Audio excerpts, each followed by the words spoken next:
Hi, this is Patel. In this lecture, we are going to look at some of the Mohr circle numericals. We have already seen the Mohr circle method and sign conventions in the previous lecture.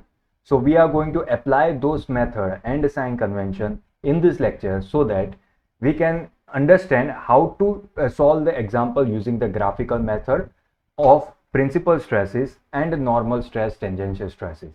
So let's get started with the first example, the data of which is on your screen right now.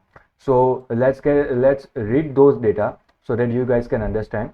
The principal stresses at a point are 80 Newton per mm square and 40 Newton per mm square, both being tensile. So both are of having the nature of tensile stress.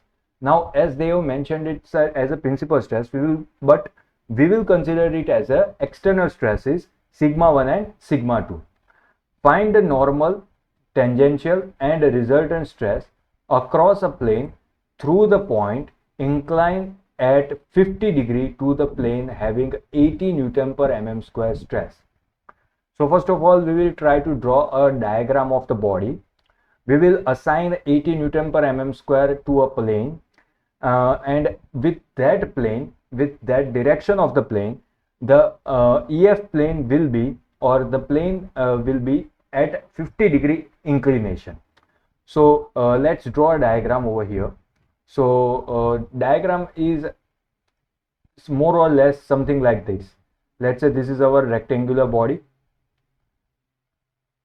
This is our rectangular body. On this body, let me correct over here so that you guys do not misunderstand it. Okay. And then now I will take the pen to complete the rectangle like this. So on the rectangle, we are applying 80 in this direction.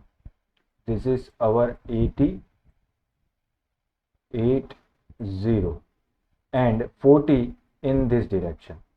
Both are tensile, that's why we have represented it like this, 40. Now we have to represent our inclined plane. Now, as they have mentioned, the plane which is carrying 80 Newton per mm square. So which plane is carrying 80 Newton per mm square? This vertical plane is having 80 Newton per mm square.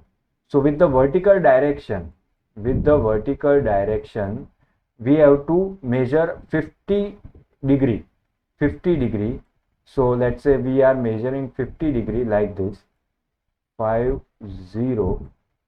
So this 50 degree plane is our inclined plane, at which, let's say this is our EF plane,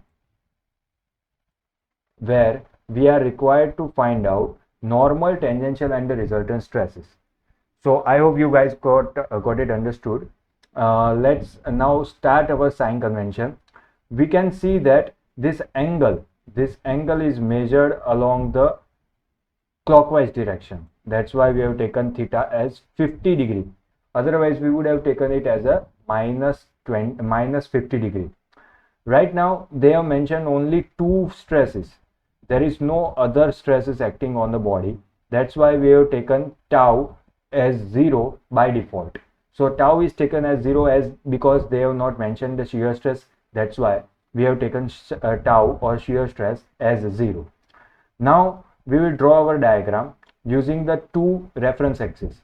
Let's say first reference axis is this vertical axis, along which we are going to represent the shear stress, and second reference axis is this horizontal axis OX, where we will represent direct stress. Now on these two axes, first of all we will represent 80 Newton per mm square. We have taken the scale as 1 centimeter equals to 5 Newton per mm square. 1 centimeter equals to 5 Newton per mm square. Whenever you will draw a diagram, it would be 16 centimeter from the O value or the reference 0. So from the reference 0, 0 reference is over here, we will draw a 16 centimeter line, this much line, and plot A point. So this is our sigma 1. Similarly, the second stress is 40. That's why we will plot 8 centimeter line and plot B point. This is our B point. So A and B both are plotted. After that, we will bisect them at C. So C will work as our center, and we will take CA as the radius and draw the entire circle. This circle is known as, after drawing the circle, we will locate the angle. But here we need to draw a 2 theta. So first of all, theta is 50 degree. So 2 theta would be 100 degree. So from the center C, we have measured 100 degree and drawn P point over here. From the P point, we will draw perpendicular line to the OX and complete our triangle. So this is our triangle basically. And after measuring all the values, which values? So first one is the sigma n value. How can we measure it? By measuring OQ line. This is our Q point, and if you measure OQ line, then this length will give us the answer of the sigma n. So let this length, after measuring this length, we got the answer as 11.3 centimeter. As 1 centimeter is a 5 Newton per mm square, so 11.3 centimeter will give us the answer as 56.5 Newton per mm square. Another is the sigma t.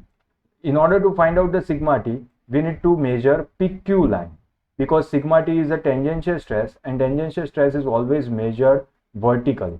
So this much distance is measured, and that distance comes out to be 4 centimeter. 1 centimeter equals to 5, so 4 centimeter equals to 20 Newton per mm square.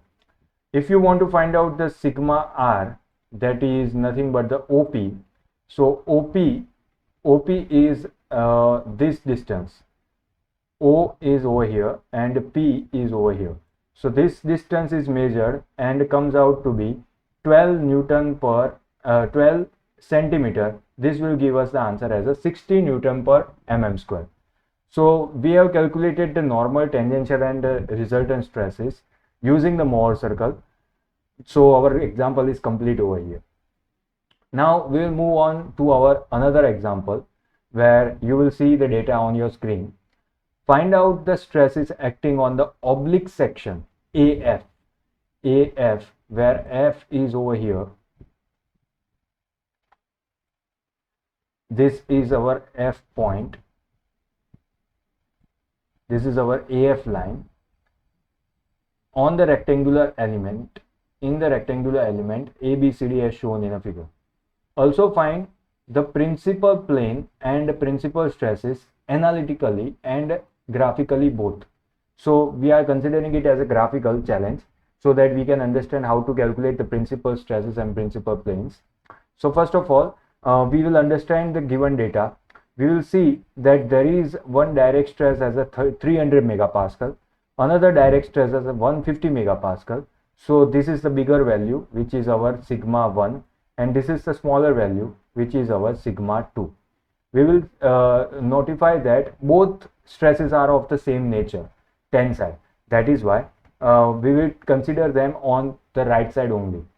Now you will see the shear stress. Shear stress is of the 50 megapascal, which is the positive shear stress.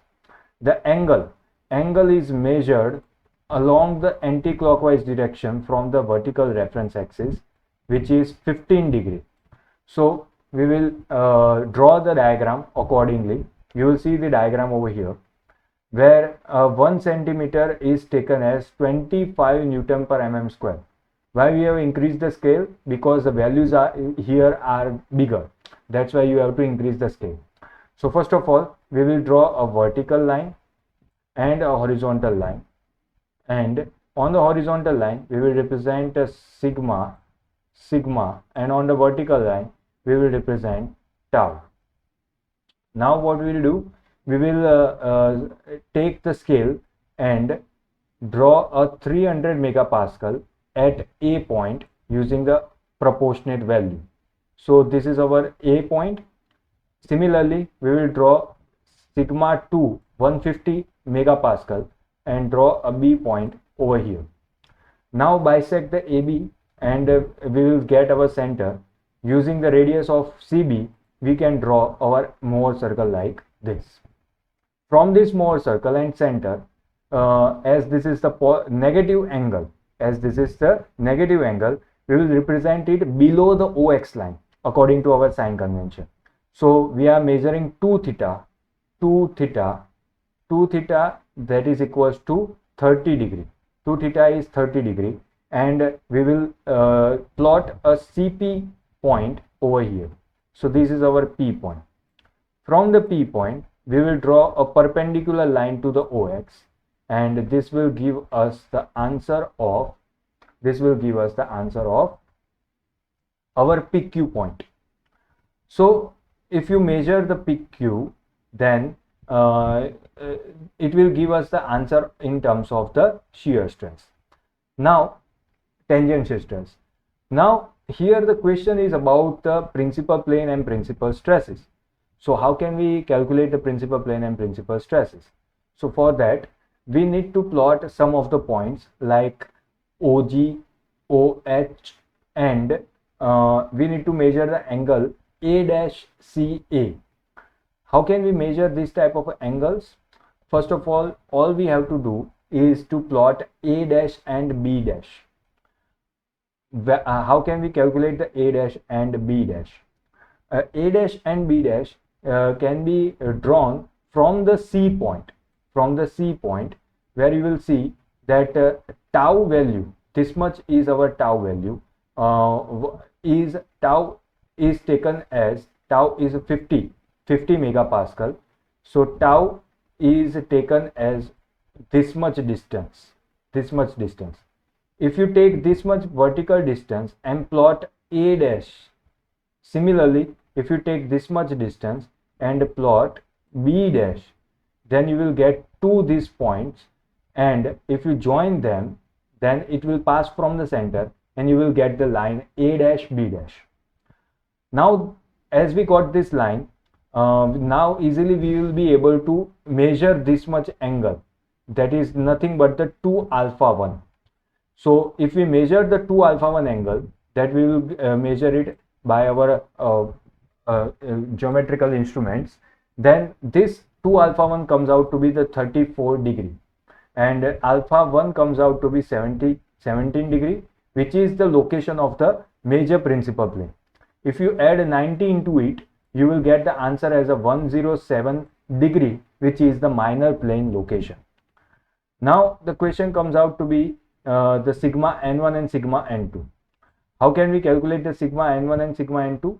Sigma n1 and sigma n2 are the extreme point values. So if you measure extreme point value of the circle, so here at G point, this is the extreme point of the circle, and at H point, this is another extreme point of the circle. G length from the O is larger than the OH length. So if you measure OG length, then OG comes out to be 12.6 centimeter, which will give us the answer as a 315 Newton per mm square. Similarly, if you measure OH, then you will get the answer as a 135 Newton per mm square. These are our principal stresses, and alpha 1 and alpha 2 are the location of our principal stresses. So the method that we have studied in the previous chapter was the analytical method, and using this method, which is the graphical method, we can find out the same answer as we have received from the analytical method. So whenever according to our application or according to our requirement, we can select any method, analytical or graphical, and get the same answer like this. So this is how we completed our example. You can solve the similar example using the same method, and we conclude our lecture over here. Thank you.